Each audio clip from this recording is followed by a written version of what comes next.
Good afternoon, I'm Mai Rodriguez. Today on Newsfeed at noon, pushing back, a group of senators is urging the Supreme Court to reverse its ruling on the impeachment case of Vice President Sara Duterte.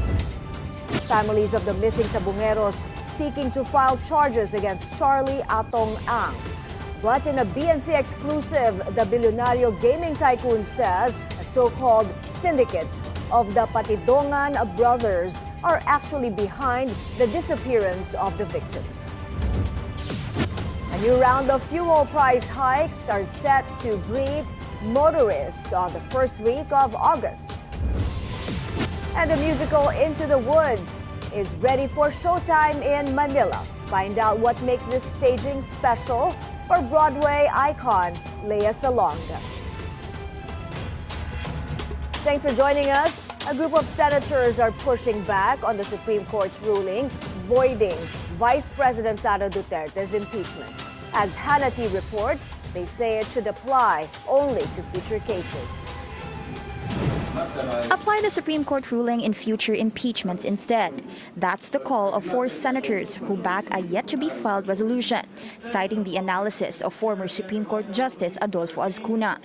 The High Court declared the impeachment complaint against Vice President Sara Duterte unconstitutional, but the senators urged the court to apply its new interpretation prospectively in future cases, not retroactively. Azcuna earlier called the SC decision grossly unfair. He said the court essentially changed the definition of what counts as an initiated complaint, then used that new definition to disqualify the VP's impeachment. Under the ruling, the first 3 complaints against Duterte were deemed dismissed because they weren't referred to the House Justice Committee. This meant the 4th complaint filed on February 5 violated the constitutional 1-year ban. But the House, according to the senators, relied on an existing Supreme Court ruling, the Francisco Doctrine, which defines initiation as the referral, not filing. The resolution is still being reviewed but has so far been signed by Senators Kiko Pangilinan, Bam Aquino, Risa Ontiveros, and Minority Leader Tito Soto. They say it's to harmonize what appears to be conflicting provisions of the Constitution because you don't use one provision to defeat another. Sa pagitan ng pagrespeto sa Korte Suprema, pagtaguyod sa responsibilidad namin bilang Senado at pagtupad sa aming mga obligasyon sa ating mga mamamayan na nag-e-expect at tamang nag-e-expect sa amin ng pagtaguyod din sa accountability ng mga public officials. The Senate is set to discuss the Supreme Court decision on August 6, as well as its impact on the VP's impeachment trial. Should the trial still proceed, according to Senate President Cheese Escudero, it may trigger a constitutional crisis. But some of his fellow lawmakers believe it's right to exercise the Senate's constitutional mandate to try and decide on the impeachment of VP Sara. Hannity, Bilyonaryo News Channel. A group of citizens, meanwhile, who filed an impeachment complaint against VP Sara will file a motion for reconsideration at the Supreme Court this afternoon. Families of the missing sabungeros, along with whistleblower Dondon Patidongan, are at the Justice Department and are preparing to file charges of murder and serious illegal detention against alleged mastermind Bilyonaryo Charlie Atong Ang. Joash Malimban joins us for the latest. Joash. My families of the missing sabungeros, together with whistleblower Dondon Patidongan, are currently at the Department of Justice. Ryan Bautista, a relative of one of the victims, says they are now preparing to file official complaints of murder and serious illegal detention against alleged mastermind Atong Ang. PNP Chief Nicolas Torre is also present at the DOJ amid developments in the case. However, the PNP and DOJ have yet to confirm whether the complaint will actually be filed today. This comes as families continue to seek accountability over the disappearances of over 30 sabungeros. Mai. Joash, sabi mo hindi pa sure kung today nga mafa-file. May hinihintay pa ba sila? May kulang pa ba sa mga ebidensya? May kanina kasi meron ding reports na nakarating sa atin na magpa-file din ng bagong ebidensya yung Philippine National Police. According sa Department of Justice, ay i-verify pa nila itong ebidensya na ito. Pero wala pa rin tayong nakikita na opisyal na papel na ipa-file today with regards to sa formal charges against Bilyonaryo and gaming tycoon Atong Ang. Pero may nakita tayo dito kanina, isang police report na ipinapasok doon sa isang conference room kasama yung mga pamilya. According doon sa papel na yon, ang nakalagay doon ay yung si Michael Bautista, yung namataan na may photograph na may bit-bit na or binitbit na missing sabungero bago siya mawala. Ay yun yung nakita naming pangalan doon sa police report na yon. At kanina nga nagsalita sa atin si Ryan Bautista, siya yung kapatid niya. So ang hinihintay natin whether official complaints will be filed with regards doon sa iba pang sabungero o regards lang dito kay Michael Bautista na siya nakita ng bit-bit nung isa sa mga kapatid ni Don Patidongan na currently under custody na ng Philippine National Police. Mai. George, marami na kasing lumabas na kung ano-ano tungkol dito, dito sa kasong ito ng missing sabungeros. Nung kausap mo si Ryan Bautista, may bago ba siyang sinabi tungkol dito sa mga development sa kasong ito? Wala naman, May, maliban doon sa sinabi niya nga na matagal na nilang hinihintay na makapag-file sila ng formal charges against sa tinuturo nilang mastermind. Sinabi nilang na masaya siya dahil kumbaga long wait daw ito. At finally makakapag-sampa na raw sila ng formal charges doon kaya Bilyonaryo Atong Ang. Mai. Alright, Joash, abangan namin ang mga developments dyan. Meanwhile, maraming salamat. Joash Malimban reporting to us from the DOJ in Manila. After being tagged as the mastermind in the missing Sabungeros case, the camp of gambling tycoon Atong Ang breaks weeks of silence. In a statement to Bilyonaryo News Channel, his legal team is now pointing to a supposed syndicate led by whistleblower Don Patidongan. Joash Malimban has this exclusive. After weeks of silence, the camp of Bilyonaryo gambling tycoon Atong Ang, tagged as the mastermind behind the disappearance of 34 sabungeros, has finally spoken out in an exclusive statement to Bilyonaryo News Channel. The source, who refused to be named for now, is part of Ang's legal team. According to their own investigation, Ang is not the brains behind the missing sabungeros, but rather a group he identified as the Patidongan Brothers Syndicate. He claimed whistleblower Don Patidongan was the one heading the operation with his brothers Jose and Elakim. Jose and Elakim are now in the custody of the Philippine National Police after being brought back by the CADG from Cambodia. Jose is allegedly one of the men photographed escorting a handcuffed missing sabungero, while Elakim was seen in CCTV footage withdrawing from the ATM account of another victim in Lipa, Batangas. The source also named another brother, Rolando Patidongan, as part of the group. They further claimed that Don Patidongan built a network of alleged executioners, supposedly responsible for carrying out the killings of the missing cockfight enthusiasts. This, the source claimed, is where allegedly involved police officers came into the picture. In a document obtained by Bilyonaryo News Channel, Patidongan was identified as the main man operating inside the Manila Arena, Lipa, and Santa Cruz cockpits, all properties owned by Ang. The source added that Patidongan also allegedly maintains a private army, composed of his brothers and other relatives.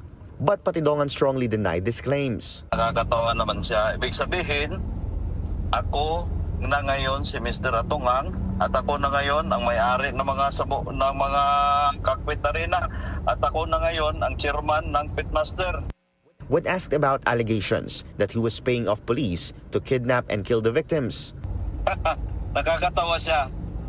Kung ako ang nagutos niyan, bakit niya binigyan ng monthly si Colonel Orapa ng 2 million? Saan ako kukuha ng 2 million? Di ba siya ang pinaka big time?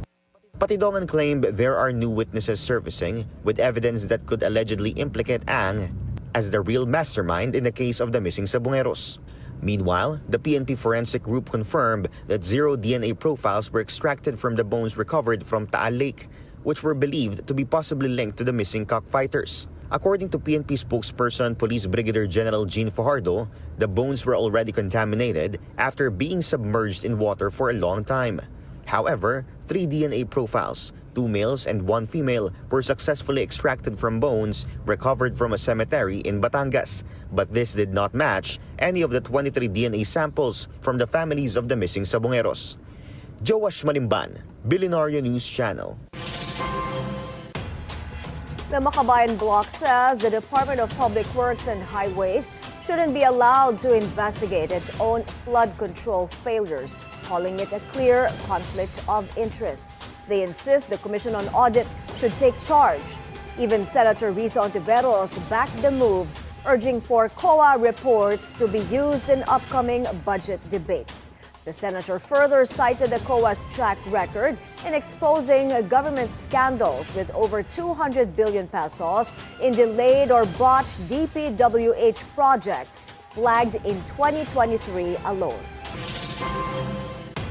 Senator Risa Ontiveros has submitted another resolution to investigate Prime Water, owned by Bilyonaryo Manny Villar, citing numerous complaints over the concessionaire's poor service. The investigation focuses on the call of multiple LGUs to cancel joint venture agreements with Prime Water. Ontiveros says that even with siblings Mark and Camille Villar in the Senate, she is hopeful that she'll have the support of the majority.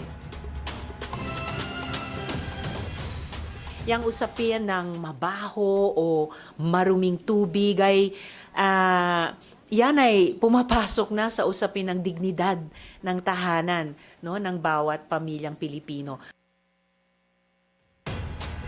Kami sa legislature, kahit dito sa Senado, sensitive kami sa public feedback. Grabe, dumadami. Hindi tumigil mula nung nakaraang Kongreso ang pagreklamo ng ating mga kababayan.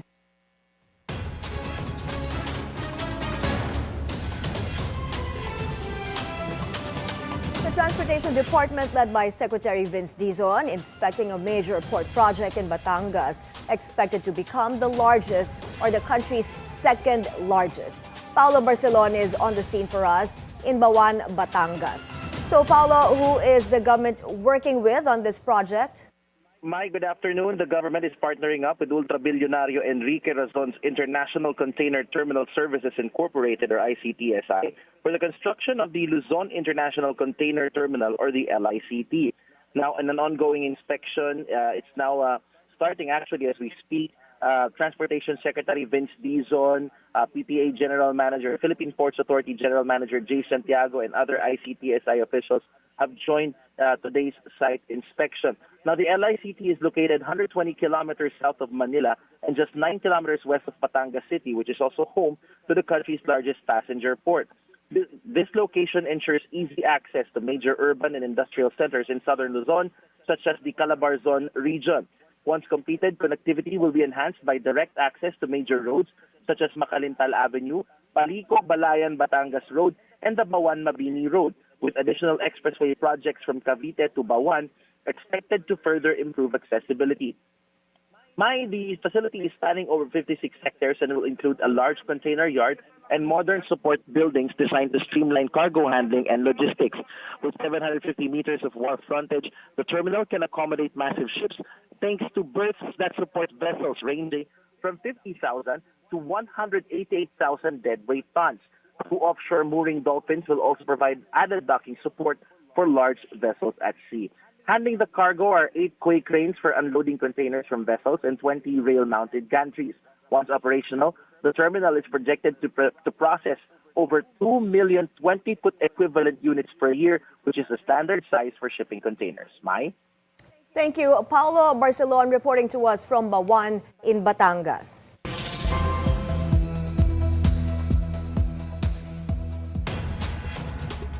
Top U.S. officials traveling to Gaza to inspect what U.S. President Donald Trump describes as a terrible situation on the ground.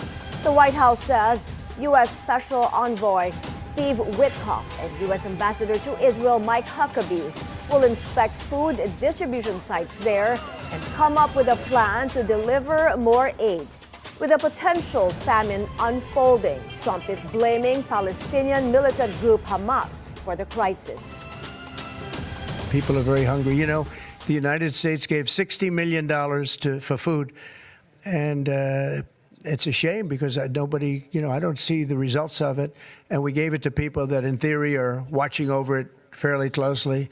We wanted Israel to watch over it. Part of the problem is Hamas is taking the money and they're taking the food. But we gave $60 million a couple of weeks ago. Nobody said anything about it. Nobody said thank you.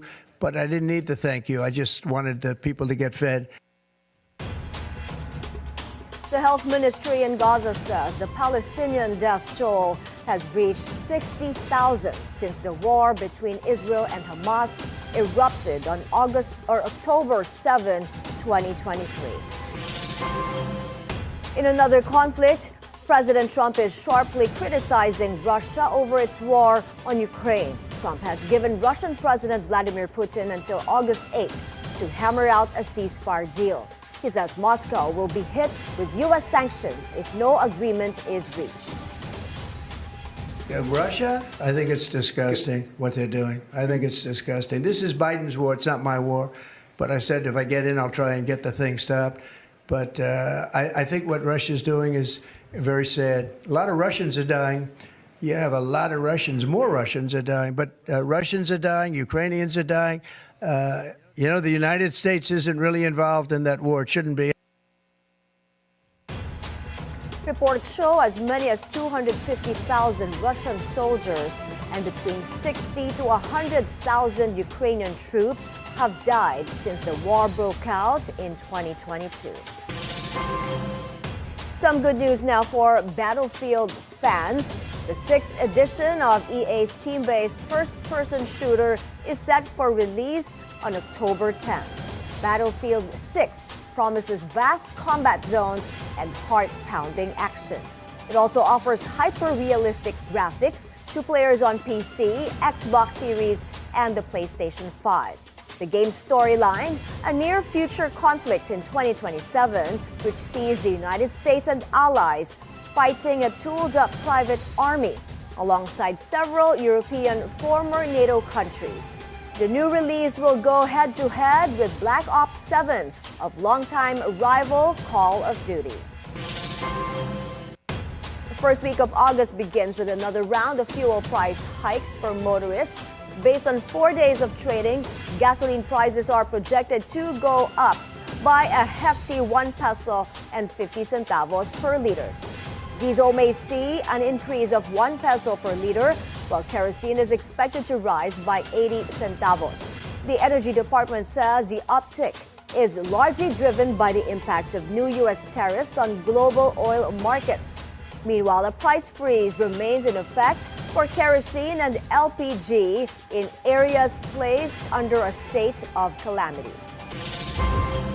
Up next, controversy looms over the DSWD's social programs, and the Senate is now calling for reforms. The details when Newsfeed at Noon returns.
The push for renewable energy gets a boost as a new geothermal power plant has just been inaugurated in Sorsogon.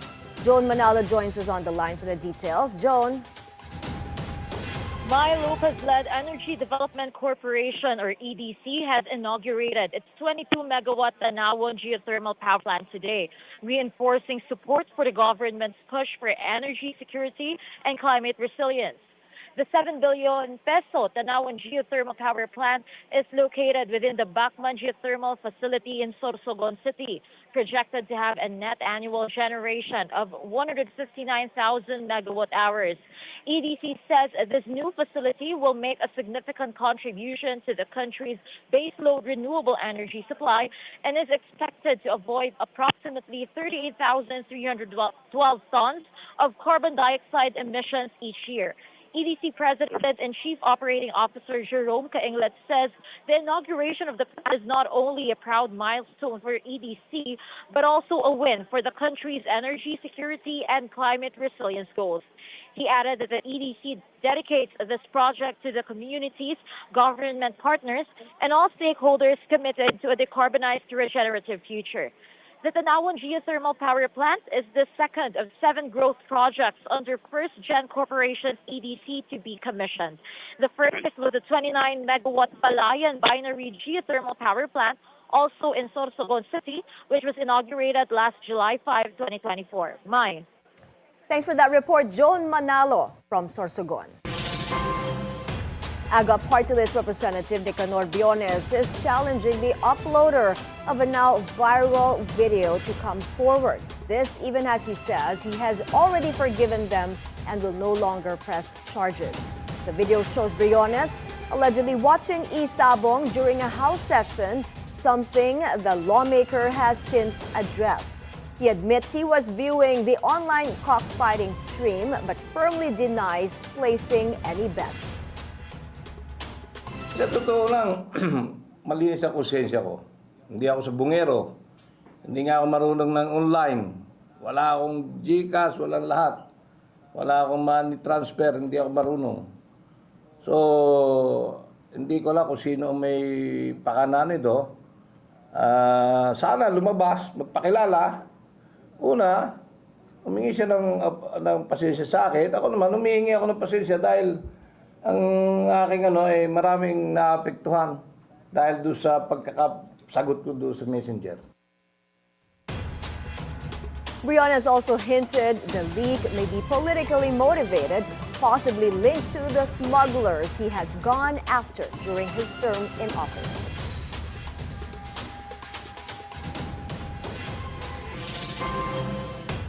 Concerns over the misuse of 4Ps funds and longtime beneficiaries are prompting calls for change. Senator Sen Tulfo pushes for reforms to ensure only the truly needy get government aid. Hanati has this report. There may be abuses and overstaying beneficiaries of 4Ps.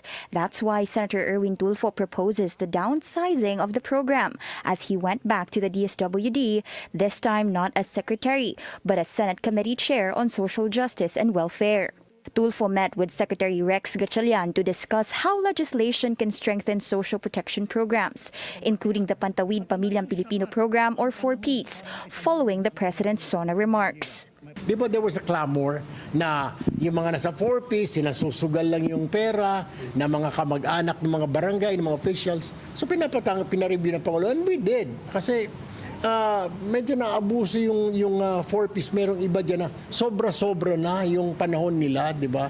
Na pwedeng yung iba naman na pumasok kasi may mga backlog pa tayo. Some families also reportedly continue to receive cash assistance despite no longer being qualified. As for the future of 4Ps, Tulfo said it's time to ask how long should one household remain in the program. Kasi meron dyan, tignan mo, simula grade 1, naka-enroll na. Yung anak niya nasa grade 7 pa lang o grade 9. 2 years to go pa, di ba? Ang haba na masyado. Paano naman yung iba yung nagre-reklamo? Kami, may mga anak din kami. So, kailangan pag-aralan. He said freeing up space could help accommodate needier families who remain on the wait list. The government's flagship anti-poverty program began in late 2000s and was made law in 2019 to provide conditional cash aid to poor families. Under Gatchalian's term, 1.4 million beneficiaries were graduated. Meanwhile, the secretary welcomed Tulfo's visit. Sabi ko always, once a secretary will always be a secretary. And tama si Sen Erwin, when I joined kasi the department, naging madali sa akin because number one, solid yung base na iniwan. There were programs na kumbaga all I had to do was pick up from where he left off. Both officials agreed on the need to institutionalize key social welfare programs through law, not just memo circulars, to ensure continuity across administrations. Tulfo also committed to help address inadequate facilities to boost morale among frontline social workers. Hindi yung magpe-payout ka, wala kang sasakyan. Hindi yung babalik ka sa opisina mo, tumutulo yung bubong. Hindi yung 20 years ka na sa departamento, wala ka pa ring job security. Tulfo praised Gatchalian's effort to regularize thousands of social workers and vowed to push for more in the upcoming budget season. Hannah Tia, Bilyonaryo News Channel. Filipino talents who are part of the local staging of Into the Woods have been officially introduced. Leading the cast is Broadway icon Lea Salonga. This will also mark the Philippine stage debut of her son, Nick Chan. I can't wait for audiences here in Manila to see what this incredibly talented young man will do. It's very different, very touching, very human portrayal of this character. I just think people are not ready. The proud mom says she couldn't help but get emotional every time she watches her only child perform. And I end up crying at the end of the day, and it's like, it's my goal. That's my job. That's my child. Cry. That's my. It's mine. And so, like, there's a scene that is really very, very touching towards the end of the show, and I'm usually just an emotional wreck by then, and I have to sing the finale like less than 10 minutes later. So it's like I will not be able to watch the show from backstage, which I love to do normally, because alam kong madadala ako. Aside from Into the Woods, Lea is also set to get a coveted star at the Hollywood Walk of Fame. I still don't believe it happened. I still don't believe it's actually going to happen. I thought, is somebody pranking me? No, it's like, it's just one of those things that you don't think you're going to get. Night 1 of Into the Woods is on August 7th at the Samsung Performing Arts Theater in Makati. And those are the news this hour. I'm Mai Rodriguez. Stay with the Bilyonaryo News Channel. Good afternoon and happy weekend.